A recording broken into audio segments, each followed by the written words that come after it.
nous allons voir comment repérer l'organisation d'un texte de théâtre. Eh bien, le texte théâtral, il est divisé traditionnellement en 3 ou en 5 grandes parties, que l'on va appeler des actes. Et la plupart du temps, donc l'acte 1, dans tous les cas, c'est l'acte dit d'exposition. Mais souvent, l'exposition pure, elle est déjà faite dans la scène 1 de l'acte 1. Mais ça arrive que ça déborde. Et quand ça déborde, eh bien on est sûr en tout cas que tout est bouclé à la fin de l'acte 1. Et en fait, ça doit répondre à quelques questions. Les questions donc qui sont les personnages principaux, où ça se passe, et souvent quand ça se passe aussi. Donc on a le cadre spatio-temporel qui est défini lors de l'exposition, où et quand, et l'intrigue. Quelle est l'intrigue principale? Donc si jamais c'est pas dans la scène 1 de l'acte 1, eh bien on est sûr au moins que tout cela est résolu à la fin de l'acte 1, donc qui est dit l'acte d'exposition. Les actes 2, 3 et 4, s'il y en a 5, eh bien c'est ceux qui vont répondre au nœud de l'action. Il va y avoir des conflits, des obstacles, des péripéties. Péripéties sont les actions. Et il peut y avoir des coups de théâtre. Le coup de théâtre est un rebondissement inattendu. Et que ce soit l'acte 5 ou l'acte 3, s'il y en a que 3, eh bien en fait il y aura le dénouement, c'est-à-dire la résolution des conflits et la fin de l'histoire. Quand la fin est heureuse, alors on est dans une comédie. Quand c'est malheureux, on est dans une tragédie. Les actes sont eux-mêmes découpés en scènes, et j'en parlerai juste après. Souvent, pour passer, en fait, ce qui va signifier le passage d'un acte à l'autre, eh bien, il y aura un changement de décor, ou parfois il y aura une ellipse temporelle, c'est-à-dire qu'il y aura bien du temps qui aura été comme effacé, comme si c'était un moment plus tard dans la journée, par exemple.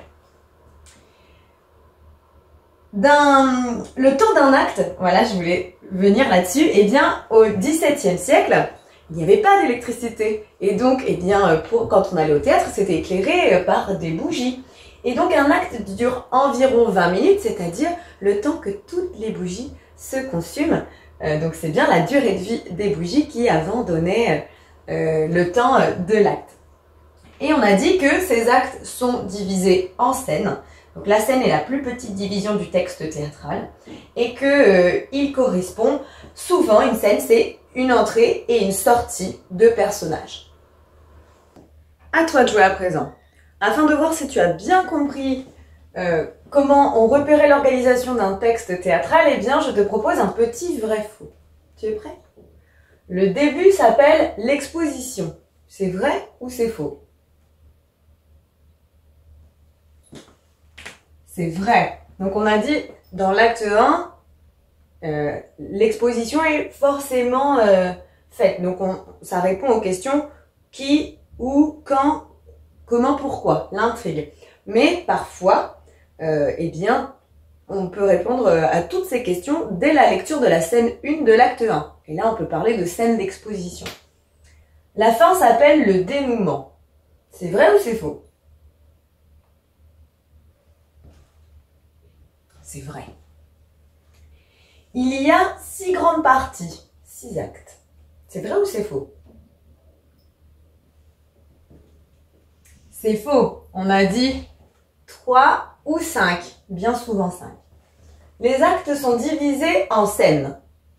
Vrai ou faux? C'est vrai. Et enfin, on passe d'un acte à l'autre quand il y a une entrée ou une sortie de personnage. C'est faux. Ça, c'est pour une scène. Par contre, on passe d'un acte à l'autre, eh bien, quand il y a soit un changement de décor, soit une ellipse temporelle. J'espère que c'est un peu plus clair pour toi maintenant. À bientôt! Maintenant que tu as tout compris, entraîne-toi en faisant les exercices ci-dessous.